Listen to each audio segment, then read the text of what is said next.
Mes chers amis, c'est la rentrée et comme vous avez pu le constater, après un été avec ou sans, les masques sont désormais obligatoires partout. De l'école à l'avion, du bureau à la salle de sport.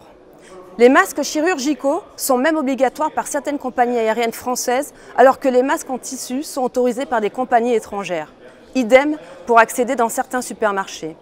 Comme vous, j'ai acheté des masques chirurgicaux, mais que ce soit en pharmacie ou en supermarché, ces masques ont la même originalité.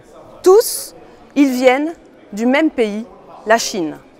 Alors quel type de masque acheter? Jetable ou durable, français ou chinois?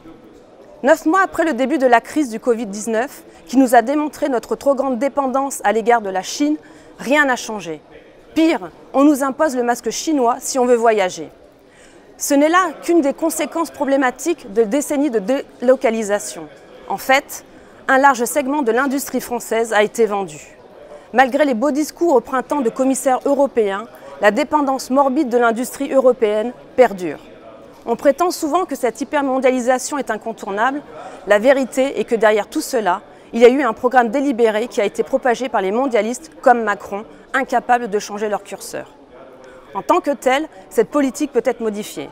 Ce n'est pas un vœu pieux, car certaines entreprises ont déjà commencé à revenir en France, en Europe. Ils ont appris que souvent, la délocalisation ne fonctionnait pas tant bien que ça. Il y a des problèmes de qualité des produits, des niveaux de productivité inférieurs à ceux des travailleurs français, des retards de livraison et des coûts de transport élevés.